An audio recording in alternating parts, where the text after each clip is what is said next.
ইসলামপুর পুরসভার চেয়ারম্যান তথা বিধায়কের বাড়ির বিপরীতে সোনার দোকানে দুঃসাহসিক চুরির ঘটনায় ব্যাপক চাঞ্চল্য ছড়িয়েছে। বৃহস্পতিবার ভোর রাতে ইসলামপুর শহরের লোহারপট্টি রোডে এই চুরির ঘটনা ঘটে। খবর পেয়ে দোকানের মালিক এবং স্থানীয় লোকজন ঘটনাস্থলে ছুটে আসেন। পুলিশ সিসিটিভি ফুটেজ খতিয়ে দেখে তদন্ত শুরু করেছে। জানা গিয়েছে, লোহার শাটার ভেঙে চোর দোকানের ভেতরে প্রবেশ করে। এরপর দোকানে থাকা সোনা এবং রূপোর গহনা সহ নগদ টাকা নিয়ে চম্পট দেয়। এই চুরির ঘটনায় রীতিমতো ভেঙে পড়েছেন দোকানের মালিক টুনিল কর্মকার। পুলিশকে দ্রুত তদন্ত শুরু করে চুরি যাওয়া সামগ্রী ফেরত পাওয়ার দাবি জানিয়েছেন তিনি।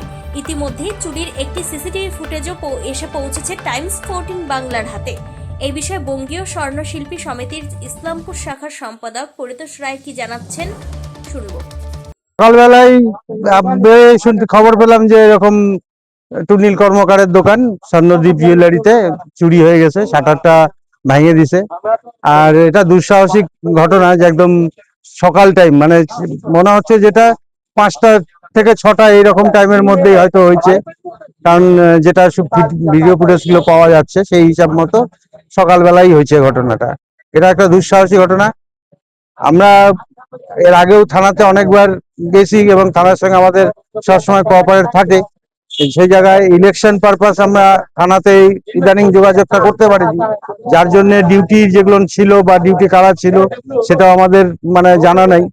এখন আমরা চাইবো যে প্রশাসন যাতে খুব তাড়াতাড়ি এটা উদ্ধার করে এবং যে দোকানদার সে তাকে বাঁচানো হয়।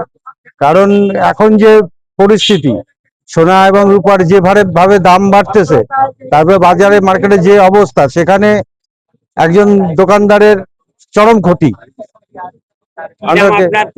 আমার নাম পরিতোষ রায়। আচ্ছা, বঙ্গীয় স্বর্ণশিল্পী সমিতি ইসলামপুর শাখার সম্পাদক। এই যে এই রাস্তাটা সবসময় যাতায়াত করে মানুষ, পিছন দিকে সামনের দিকে হচ্ছে চেয়ারম্যানের বাড়ি, একদম আমাদের ইসলামপুরের পৌরপিতার বাড়ি, একদম উল্টা দিকেই। মানে এটা দুঃসাহসিক ঘটনা, যেটা আশা করা যায় না যে চেয়ারম্যানের বাড়ির সামনে থেকে এরকম একটা ঘটনা ঘটবে, তাও সকালবেলার টাইম।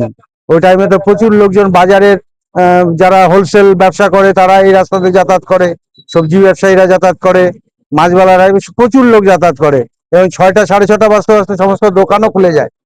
সেই রকম অবস্থার মধ্যে থেকে এরকম একটা দুঃসাহসিক ঘটনা ইসলামপুর শহরে একটা বড় সমস্যা, কন্টিনিউ হচ্ছে চুরি হচ্ছে, কন্টিনিউ চুরি হচ্ছে। রাজ্যে সরকারের পরিবর্তন হয়েছে, প্রশাসনকে ফ্রি হ্যান্ড দেওয়া হয়েছে। এই যে চুরির ঘটনা, এটাকে কি প্রশাসন কন্ট্রোল করতে পারবে? কি মনে করছেন, প্রশাসনের কাছে কি আবেদন? আমরা প্রশাসনের কাছে যাব, প্রশাসনের সঙ্গে বসবো, কারণ ইলেকশন পার হয়ে গেছে, এখন রীতিমতো কাজে ওদের আবার জয়েন হয়ে গেছে, সবাই ডিউটিতে চলে আসছে।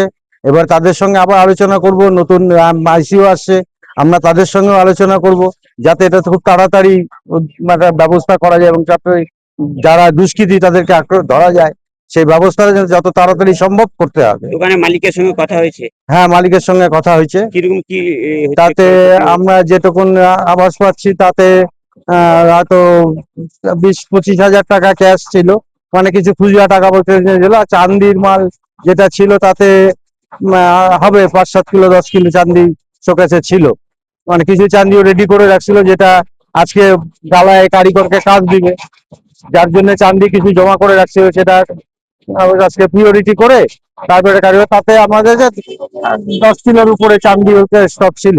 আর এমনি সামনে এখানে ভাঙাড়ি টাঙাড়ি দিয়ে এবং কিছু ছুটকা ছোট ছোট মাল, তাতে 10-15 গ্রাম সোনার মাল যেটা ছিল, যেটাই আছে। সিন্দুক ভাঙতে পারেনি বা সিন্দুকে সেরকম কিছু করতে পারেনি, এই শোকেসটাকে ভেঙে যেটুকুন ছিল সেটাই নিয়ে গেছে। তাতে মোটামুটি 30-40 লাখ টাকা তো চলে গেছে। কি নাম? পাশাপাশি দোকান মালিক টুনিল কর্মকার কি বলছেন শোনাবো। আমাকে 6:30টার দিকে শান্তি দোকানে লেবারগুলো চা খেতে আসে, চায়ের দোকানে আমাকে আমার কন্ট্যাক্ট করতে ছিল, আমি একটু ঘুমিয়ে ছিলাম। আমার দাদার মোবাইলে কন্ট্যাক্ট করতে বলে দোকানের শাটার তোমাদের খোলা। আমি দোকানে এসে দেখি যে আমার শাটার অরিজিনালি খোলা। আমি সাথে সাথে পুলিশকে ইনফর্ম করা হয়। তারপর আমরা পুলিশ এসে দেখলো, ওনারা তুললো, তারপর বললো যে ওটা বললো যে শাটারটা খুলে দেখো ভিতরে কি কি হয়েছে। তারপর আমি দেখলাম আমার কাউন্টারে যেসব মাল ছিল, কিছু সোনা ছিল, ওগুলো নিয়ে গেছে। ক্যাশ কাউন্টার ভাঙা আছে, আর আমার নাম্বার দিতে পারিনি।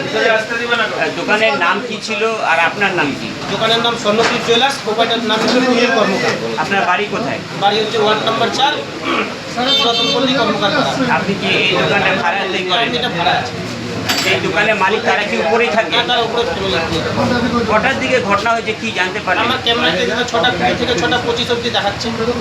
সে সময় তো প্রচুর মানুষ যাতায়াত করে এই রাস্তা কি দিয়ে। করে বলবো, প্রফেশনাল চোরেতে এখন হিসাবটা আমরা কি করে বলতে পারি? কতজন ছিল কি ছিল কিছু আমার জানতে ক্যামেরাতে পারলেন? এখনো ভিতরে একজনই দেখা যাচ্ছে, এখন বাইরে কয়জন ছিল এখন রাস্তার ক্যামেরা চেক করলে বাইরে বলা যাবে না। কি কি ক্ষতি হয়েছে, কত টাকার কি আমার আনুমানিক? তো এখন আনুমানিক আমি কিছু বলতে পারি, আমার কাউন্টারে 4-5 কেজির উপর মাল ছিল আর প্লাস 20-25 গ্রাম সোনার মাল ছিল। হচ্ছে ক্যাশ টাকা কিছু ছিল? ক্যাশ টাকা মোটামুটি 1000 পুলিশ প্রশাসনকে জানিয়েছেন? হ্যাঁ পুলিশ এসছে? হ্যাঁ পুলিশ এসছে, ওরা ইনভেস্টিগেশন করতেছে। এই বিষয়ে ইতিমধ্যে তদন্তে নেমেছে ইসলামপুর থানার পুলিশ। ইসলামপুর থেকে বিশেষ প্রতিনিধির রিপোর্ট, টাইমস।